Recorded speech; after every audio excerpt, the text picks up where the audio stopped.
j'ai l'impression que quand on lit à fond les différents auteurs, quelque part on sent dans les textes de Vallon ce que vous dites.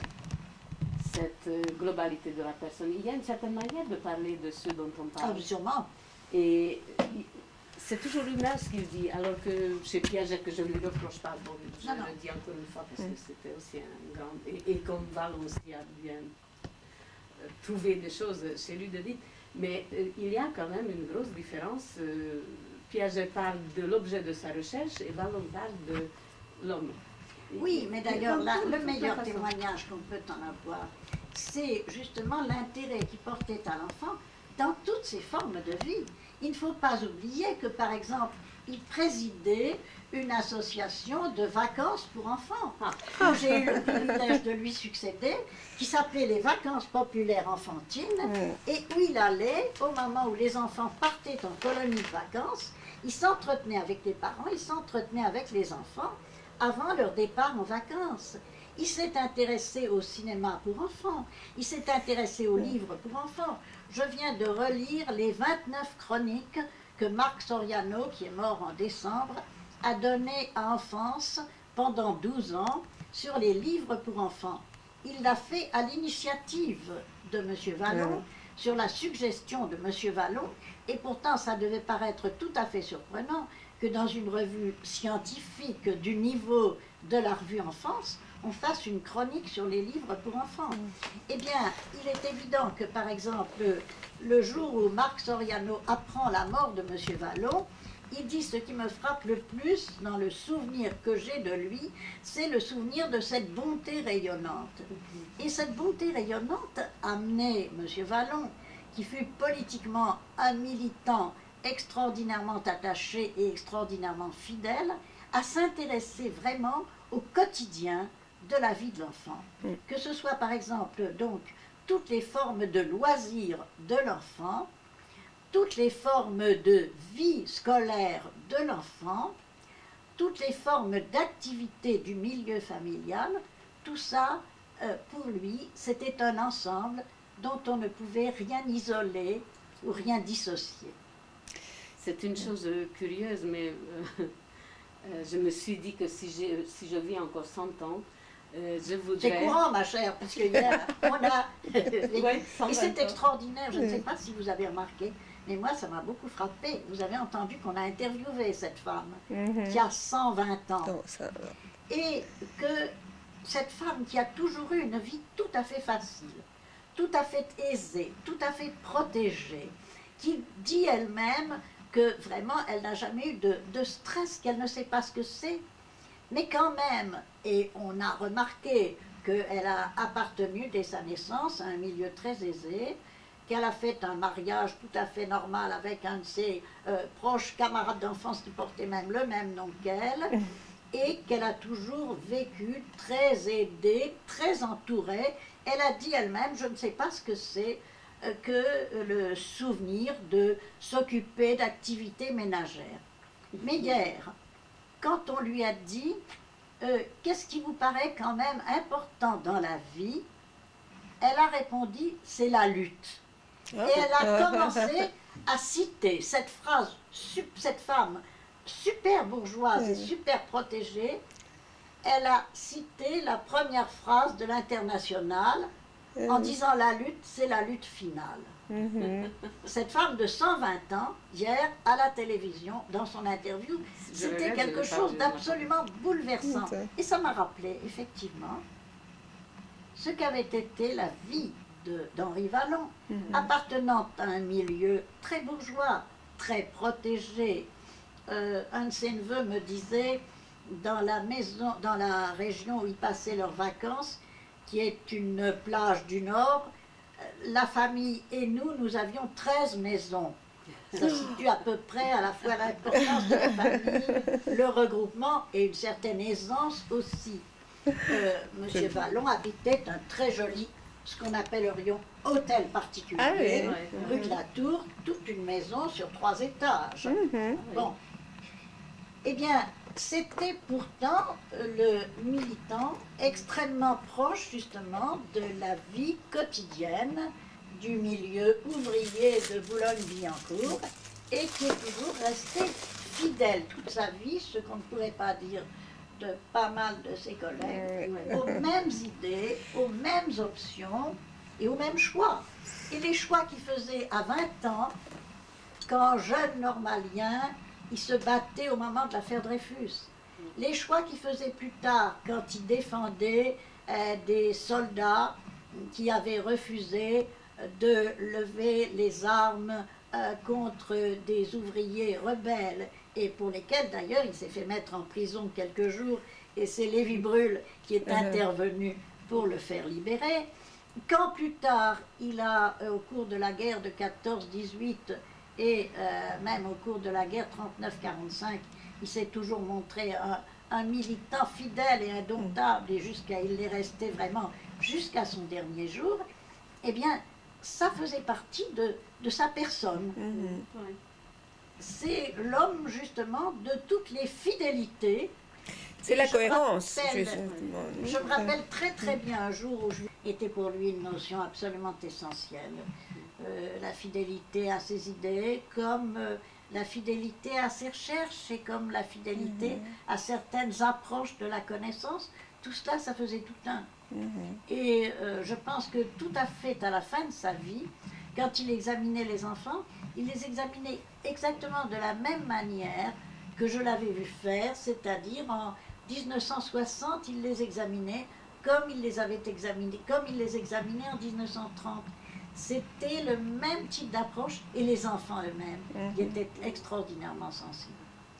Je pensais à une similitude, disons, avec le docteur Pichler. Donc c'est ce que j'allais dire tout à l'heure, c'est que si je pouvais avoir encore 100 ans de vie, j'essaierais d'étudier comment Vallon était la théorisation de Pichler, et Pichler Mais ils ont eu des communications, ils ont échangé. Alors ça, je suis à peu près sûre, parce que c'est moi qui ai parlé à M. Vallon d'Aimé Pichler. Ça, j'en suis sûre, et j'ai un livre. Alors je ne suis pas au courant, c'est possible. Ah, ça, j'en suis sûre. J'en suis sûre, mais c'était tout à fait au début. Je sais, mais pas pour Vallon. Ah, Pichler, ça, j'en suis sûre. Je serais très heureuse si vous retrouviez une trace, parce que finalement, moi, j'étais mathématicienne à cette époque, c'est pour ça que je suis dans cet état de... Mais c'est M. Vallon qui a orienté Irène vers Aimé Pichler. Ah oui, d'accord. C'est M. Vallon. C'est M. Vallon qui a dit à Irène, parce qu'il aimait beaucoup Irène, et je veux absolument qu'on fasse quelque chose sur Irène, qui est un personnage tout à fait méconnu, et sur laquelle... Je pense que c'est, en France, c'est elle qui a vraiment donné le point de départ de mouvement de libération de l'enfant. Je suis convaincue que c'est M. Vallon, parce que j'avais dû recevoir le livre d'Aimé Pichler, que j'ai d'ailleurs donné malheureusement, je ne sais plus.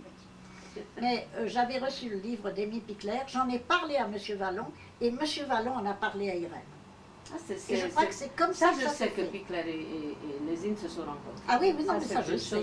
Ça je sais. Mais ça me ferait très plaisir, parce que disons que Pichler, même s'ils avaient une correspondance personnelle, lorsque moi je me suis lancée dans les études, donc c'est bien des années plus tard, Pichler était très intéressée de tout ce que j'ai pu dire par rapport à mes études. Donc peut-être qu'elle me l'avait même dit, qu'elle avait des contacts, mais je ne me rappelle pas. Mais en tout cas, ce que je reprenais dans ce que vous dites, c'est qu'un des éléments si importants dans Pichler, c'est justement cette recherche de l'enfant au quotidien. Dans et ce qui avait beaucoup frappé, je me rappelle très bien, parce que j'en avais parlé avec M. Vallon, ce qui avait beaucoup frappé M. Vallon chez Aimé Pichler, c'était son intérêt, parce que c'est par là qu'elle a commencé, pour les problèmes de psychomotricité. Absolument. Ah, justement, ça c'était... On arrive au noyau. C'est là que je pense qu'ils étaient tout à fait complémentaires. Mais absolument. Mais je pense que c'est à cette occasion-là, et à la suite ou d'une correspondance, ou surtout du livre d'Aimé Pichler, avec des photos, etc. Avec les photos pour les enfants. Vous voyez ce que je veux dire? Oui, tout à fait. Mais j'ai pas oublié tout ça. Non, non mais je ne savais pas que vous aviez ce livre. Mais oui, mais je l'ai eu, ce livre. Il est inexistant, ce livre-là, actuellement. Mais naturellement, alors est-ce que je l'ai donné à Irène? C'est pas impossible, et que ce soit, malheureusement, je ne sais pas ce que sont devenus tous les livres d'Irène. Bon, mais est-ce que je l'ai donné à Irène? Est-ce que je le retrouverai? C'est pas exclu. Vous savez, j'ai pas eu beaucoup de déménagements, mais quand il s'agit quand même de déménager une bibliothèque scientifique qui a commencé à être constituée en 1926-27, les premiers livres que j'ai achetés. Donc, le livre d'Amy Pickler, ça doit se situer vers 34-35? Non, non, 45, je crois, c'est paru.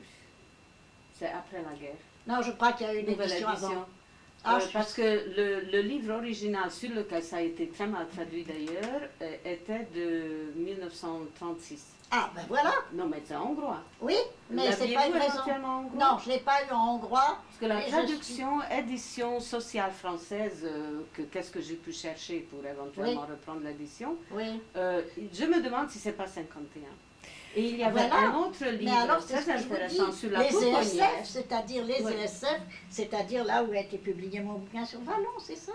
Non, mais donc je me trompe parce que c'est pas la même. Justement, ESF existe encore. Non, non, ça n'existe plus. Ah ben c'est quand même la même. C'est ce que je vous dis. Oui. C'est une maison d'édition qui n'existe plus. Mais je vous dis que je suis à peu près sûre que c'est M.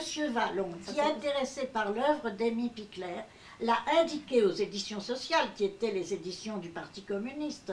Bon, les a indiquées aux éditions sociales en disant « vous devriez publier ça ». Ça, c'est très intéressant parce que vraiment, c'est dans les mêmes noyaux. Je rechercher cette histoire-là.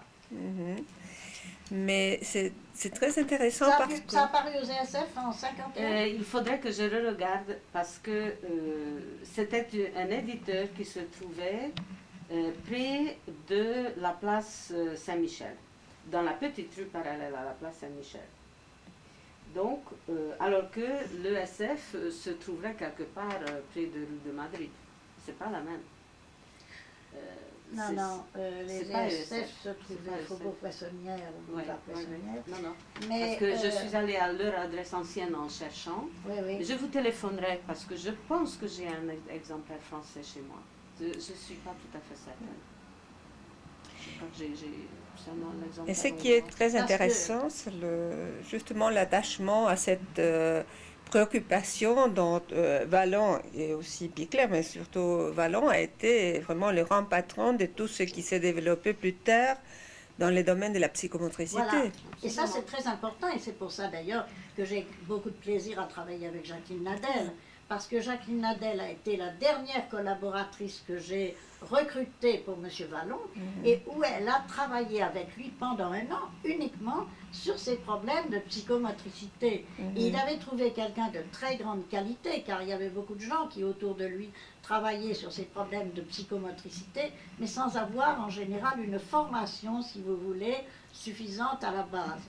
Or, Jacqueline était quelqu'un d'extrêmement cultivé, et puis d'autre part, d'extrêmement sérieux et rigoureux, et par conséquent, il est évident qu'il a eu beaucoup de plaisir à travailler avec elle, et il avait mis au point avec elle des appareils d'enregistrement qui, depuis, n'ont plus été utilisés, et puis elle a abandonné ce secteur parce qu'elle s'est aperçue que justement, elle aurait du mal à continuer à travailler ou à être aidée et soutenue dans l'optique qui était celle de M. Vallon.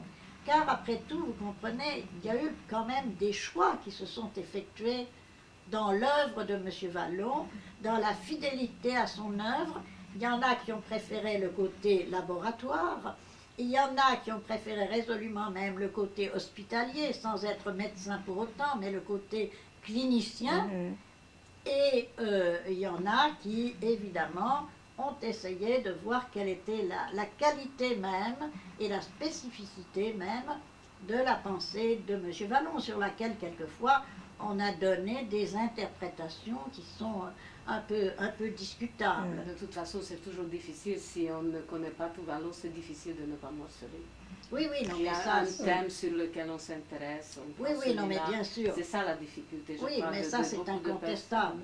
C'est incontestable. Il est évident, par exemple, qu'il y a toute une partie, et je voudrais sans doute le retracer peut-être un jour, mais enfin, je ne sais pas si j'en aurai le temps et le moyen.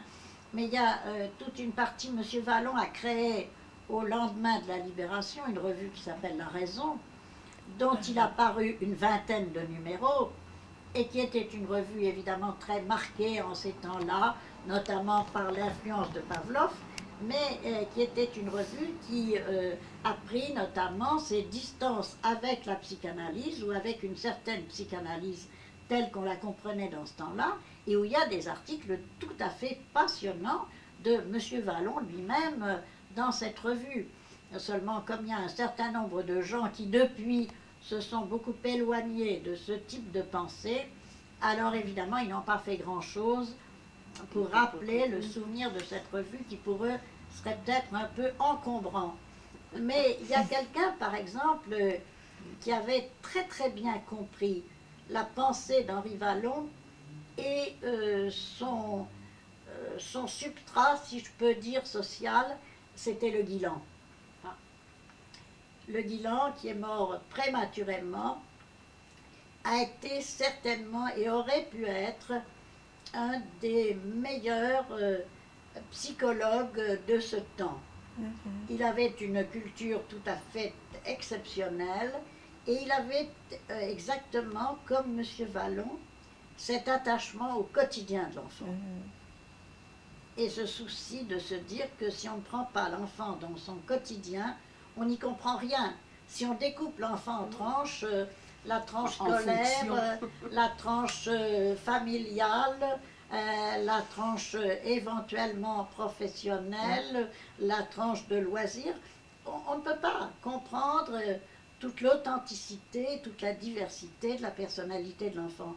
Or, Le Guilan avait très très bien compris cela et il est très dommage que son œuvre n'ait pas été valorisée comme il convenait. Il y a un beau bouquin qui a paru sur lui, mais qui ne peut évidemment retracer de cette œuvre que des parties, malgré tout, relativement incomplètes.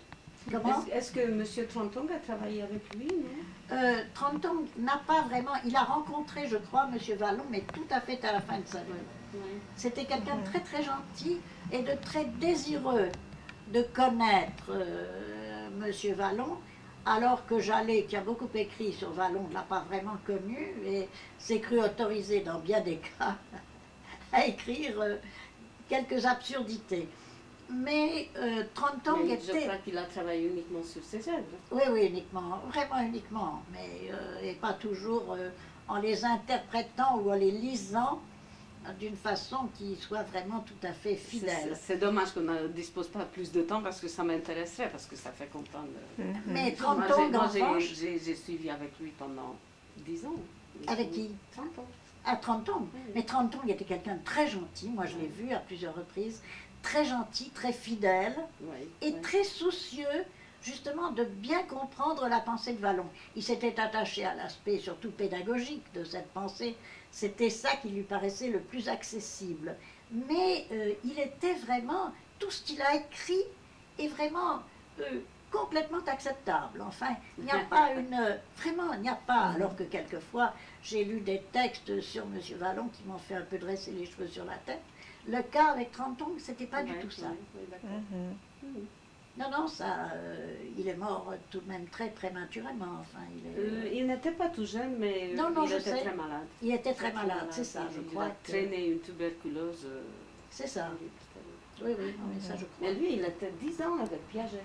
Oui, oui, non, mais ça, je sais. Il a changé progressivement en voulant étudier les deux personnes. Mais Piaget était un personnage très attachant et dont on a durci l'image d'une façon tout à fait excessive. Parce que Piaget était quelqu'un de très gai, de très vivant, et ce sont des disciples. On a remarqué ça. Comment ? La photo que vous nous avez montrée. Mais oui, mais bien sûr. Tout à fait là, ce sont les disciples de Piaget qui ont porté tort à Piaget. Et même la dernière, et celle qui reste encore la plus attachée, mais qui véhicule une image de Piaget qui est une image tout à fait rigide et qui ne répond pas du tout à la personne de Piaget lui-même, tel qu'il était et tel qu'il était même jusqu'au dernier jour de sa vie. Car quand nous avons fait un congrès pour célébrer justement son anniversaire, et c'était quelques mois avant sa mort. Il est venu à Paris, on a fait une journée Piaget, etc. Enfin, il y a eu un grand événement. Et je me rappelle, à un moment dans la journée, il m'a demandé, il avait l'air fatigué, et Bresson, qui était son disciple et qui ne le quittait pas d'une semelle, a dit, il faudrait lui trouver une tasse de thé. J'ai dit, bon, très bien, eh bien, venez dans mon bureau, et je vais lui apporter une tasse de thé.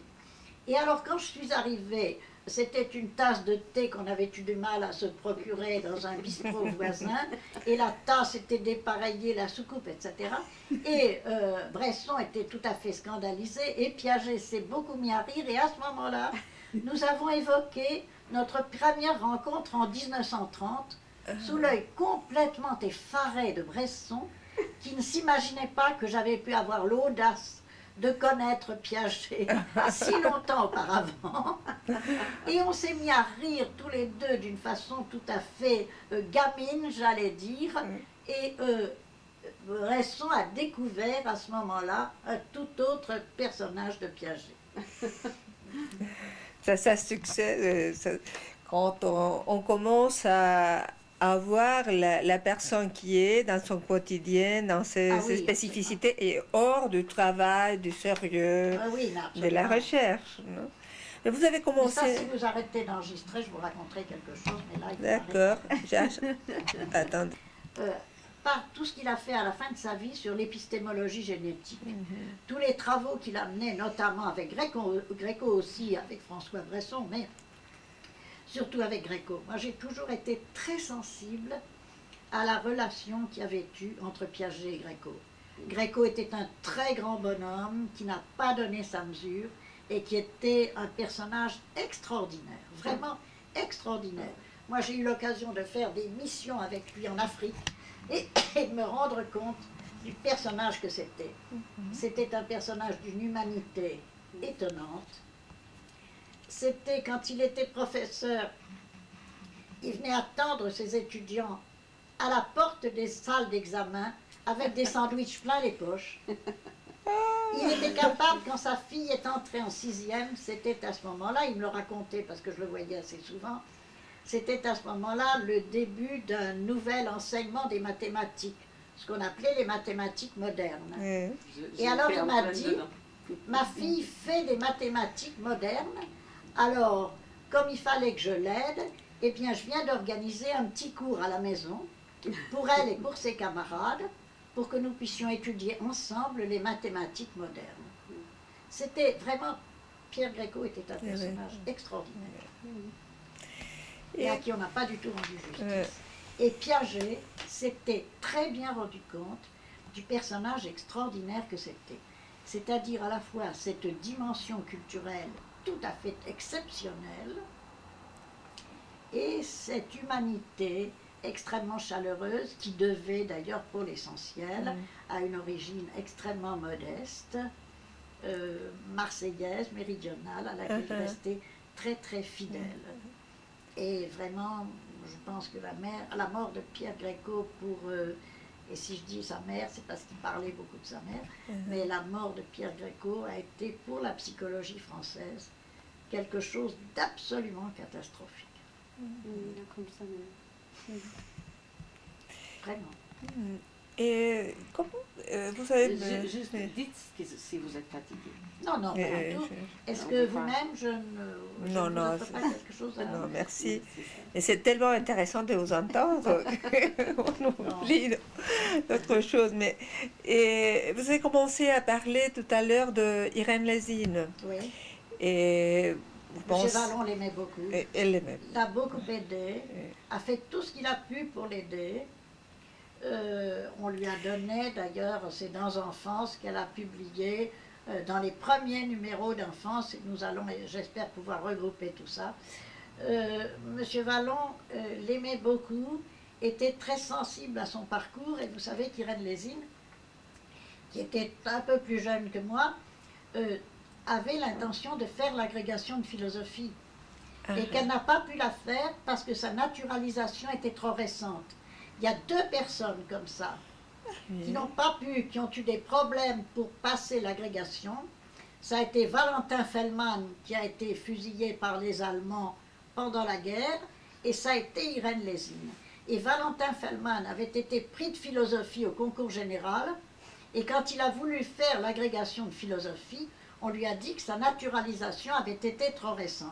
Finalement, il a pu quand même l'obtenir et avoir son agrégation, mais Irène s'est découragée avant, et quand elle a demandé par conséquent, ça se situait vers 1934, quelque chose comme ça, on lui a dit que sa naturalisation était trop récente et qu'elle ne pouvait pas faire l'agrégation. Alors, sur le conseil de M. Vallon et de Pierron, qui a été très généreux, et très chic et très compréhensif avec elle à ce moment-là, elle s'est définitivement orientée vers la psychologie.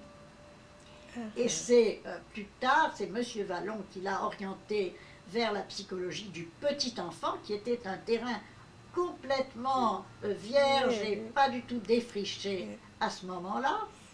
Mais elle a toujours gardé une certaine nostalgie de l'agrégation de philosophie. Monsieur Vallon a toujours été très sensible à cet intérêt qu'elle portait à la philosophie et à son ouverture culturelle, parce qu'il avait beaucoup d'amitié pour Irène. Et j'ai encore des photos où, dans des fêtes du laboratoire, Irène déguisée dans des costumes russes de ce temps-là, puisqu'elle faisait beaucoup de références à ses origines russes, et qu'elle racontait d'une façon très émouvante comment, à l'âge de 60 ans, elle avait retrouvé son père, qui avait été un chanteur de l'opéra de Moscou. Elle l'avait retrouvé un jour sur la place Rouge. Enfin, je pense qu'elle arrangeait un peu les choses, mais elle les arrangeait toujours d'une façon tellement chaleureuse. Et M. Vallon a toujours eu une amitié très profonde et une très grande estime pour Irène Lésine. Et il a toujours fait tout ce qu'il pouvait pour l'aider, l'encourager.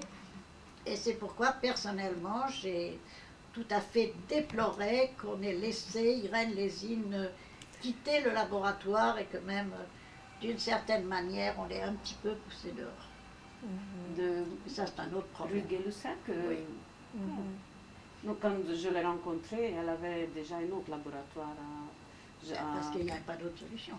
Oui, oui. Non, non, mais je ne savais pas qu'elle venait de là. C'est pour dire, je ne savais pas. On lui a expliqué un jour qu'on n'avait plus rien à faire là, que ce n'était pas un problème intéressant. N'insistons pas. Et elle a travaillé aussi avec M. Bergès à une époque de... Irène, oui, oui, elle avait travaillé avec Bergès. Elle avait travaillé dans le cadre alors du laboratoire d'Henri Roussel, c'est-à-dire du laboratoire de Zazo à Henri Roussel, puisque Zazo avait deux laboratoires. Il avait un laboratoire à Henri Roussel, c'était deux laboratoires qui étaient dus à la guerre, puisque moi j'étais partie pendant la guerre, donc j'avais laissé ma place et c'est Zazo qui l'avait prise. Et d'autre part, il y avait un laboratoire à Henri Roussel que l'AI avait dû abandonner aussi pendant la guerre, et c'était Zazo qui avait donc pris les deux laboratoires. Et il a continué donc à garder notamment ce laboratoire d'Henri Roussel, qu'il a orienté alors que c'était un laboratoire d'expérimentation surtout, et pas du tout un laboratoire de clinique. Lui, il a résolument orienté vers la psychologie clinique, et c'est là qu'il a travaillé avec Ajuria Guerra et bien sûr avec Bergès, qui était au fond un élève d'Ajuria, et Irène donc a travaillé avec eux. Mira Stambach a été une étudiante de Zazo, elle a donc travaillé là-bas, Hilda Santucci, enfin tout le groupe. Les gens qui ont fait le livre. Qui était à la fois, où il faisait à la fois de la psychologie clinique et énormément de tests, puisque tous les bouquins